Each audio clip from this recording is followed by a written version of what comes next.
Well, I am going to shoot this video. I've been asked by several people about doing a cleanup video of some of the stuff I've been looking and finding over the couple of weeks. So this is it. The contemporary 20th century bottle. Now this is the mid 20th century, so we're talking about 30s, 40s, and 50s.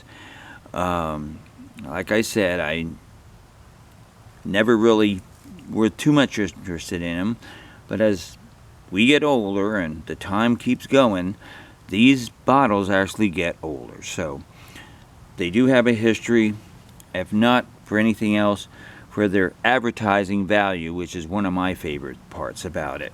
What they advertise also reflects how people lived back in those days. So, without any further ado, let's start off with one of my favorite bottles of all that we found lately is this one right here. This is Try Our Delicious Buttermilk, and it is a Harm's Dairy, and you can see it says right there, Harm's Dairy milk with that extra care, Savannah, Georgia, Oakhurst Farms, which was one of the 3 big dairies that were here, and that turned out to be a great bottle. They're not easy. The pyroglaze bottles nowadays, to dig them would not be a simple thing. They don't last very long, so under the ground the paint just disappears. I was lucky enough to get something this pristine. So we got a Harm's Dairy buttermilk, very rare bottle, so as far as I'm concerned. Here's another bottle that is representation of the times. This was known as a refrigerator bottle. They sometimes had their stoppers in the middle. This one is offset. As you can see, it looks a little to the side, and it has a frosted pattern. These came in all sorts of colors. There were pink, there were green, there were blue ones, and they had pictures of polar bears, penguins, you name it. This one just happens to be a frosted one. But 1950, 1940, probably more like 1940 water refrigerator bottle. I've been finding Cokes. I don't really collect them unless they're Christmas, but this is one example. It's a preen. This is a very, very well documented bottle. Very clean, as you can see. It's come out of the ground just like it did out of the package. It is 1946, I believe. You might see that there. 1946, and it's a local bottle. And they're common. The patentees really haven't come into their own yet, but that's because you found one, you found them all, I think. This one here is, of course, a Try Me. This is a southern bottle. It's all over the place in the South. I think they actually originated in Alabama or Mississippi, somewhere. I think Alabama. I might be wrong on all that because I'm not familiar with the origins. But they were. This was bottled in Savannah. This bottle was made for the Savannah market. So the Try Me, and the date for this bottle is 1954. So I have another one which is 1955, and this light and the letters are bigger, and just a whole different bottom to it. But pretty much Owens, Illinois is the glass maker for this one. Saw me dig this one out. This is the this was that prune juice, Sun Sweet. There it is, Sun Sweet prune juice, and it looks like a 47.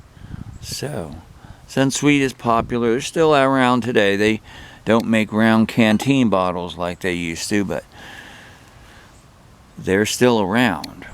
Another milk bottle that's very interesting is the Starland milk bottle. This is a 1940s, late 40s version of it, and Starland was a big dairy here. This is a good one. Now this one would have had a the pyroglaze. You can barely see the ghost image of it still on the bottle. You may see that, and there was Starland written here in red. But like I said, these painted bottles don't last very long under the ground. So good thing the Starland had enough sense to emboss their bottle. So there you have a Starland, nice bottle. Here's an interesting one. Horlock's been around forever. Horlock's Milk, an English group. They put out all kinds of stuff, and these are lunch tablets. These were probably a malted milk type of tablet. It says Racing, Wisconsin, but they were originally from England, from what I gather. But there it is, 1930s or 40s. I'm saying more 30s. I'm calling on more 30s than the 40s. The Horlock's lunch tablets. Now, I also came across these. These are as common as these are as common as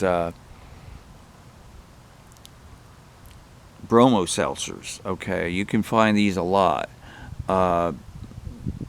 The Scott's Emulsion was around for 140 years, so they put out different bottles. That's a late 40s, early 50s edition of that. This is Red Top, and a Red Top was a beer. I think they were associated. They're from Cincinnati, I believe, the company that put this out. And this is from the 40s, probably the late 40s. They didn't last past 51 or 52, so they didn't last very long. But they have a very narrow bottle. It's not the conventional beer bottle, but Red Top.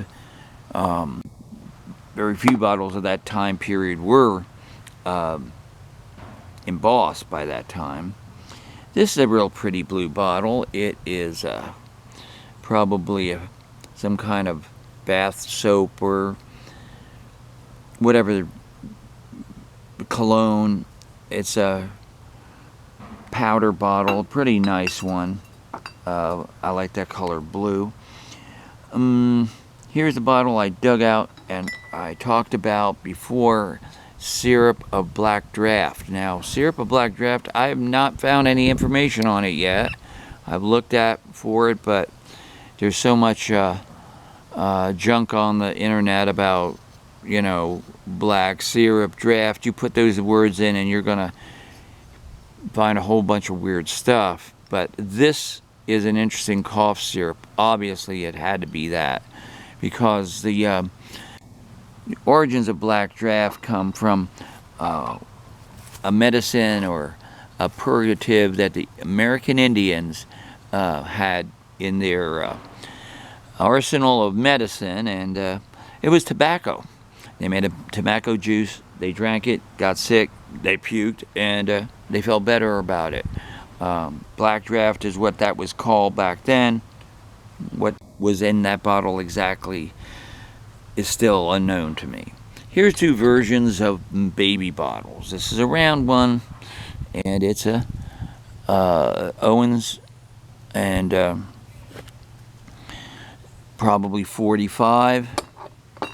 Here's a smaller version. I think this is a doll bottle. I think this is a doll baby. Same Owens type of bottle, but a little different.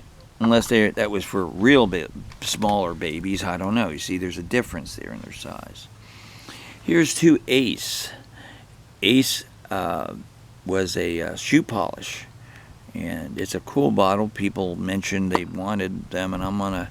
Most of these bottles, I don't have much interest in putting them in my collection.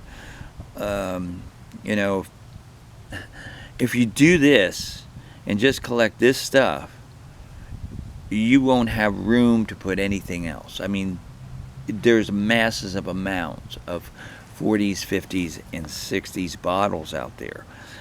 Unless they stand out and have some historical reference, I don't really have any interest in. Like I said, my concern mostly is in the advertising purposes of them. Why these were put out, how they were put out, and what they advertised. Little ink bottle. This is what that is. Probably colored ink. Here's another common. Good old Hoyts, they were around forever. That's a perfume bottle, another Owens, Illinois. This is a cute, really cool little tiny jar. It looks like I've seen bigger jars that were gallon jars with the same configuration as this one. So interesting. Nothing on it to really give you any information on where it was made. This Moline was a, I think a salve of some sort, from what I'm gathering. And another Owens, Illinois, and Moline on the bottom. What else? Well, I like these. These are the Magnolia.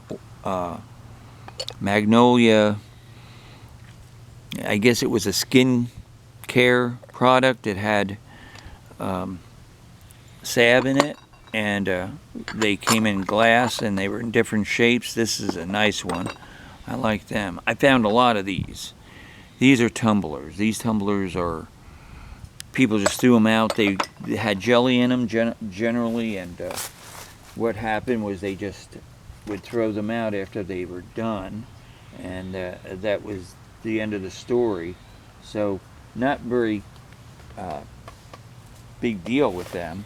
I've been finding some real contemporary stuff, and I picked this Frosty one, a Frosty, because, well, it's a 10 ounce.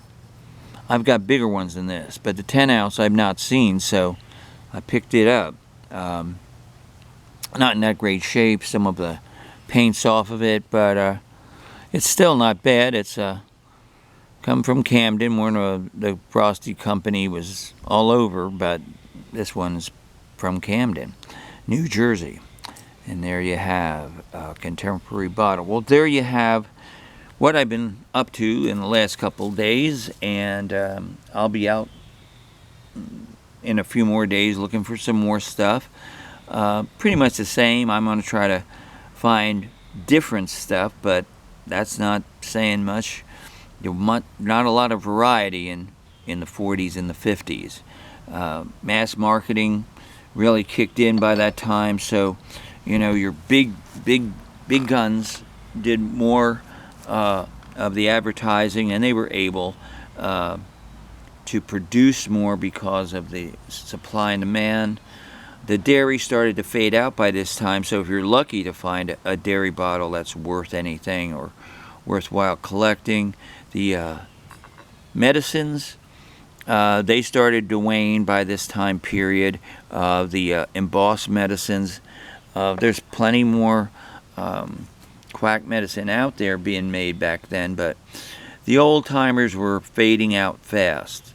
And just certain styles and the way we lived back then have changed, where these are now obsolete.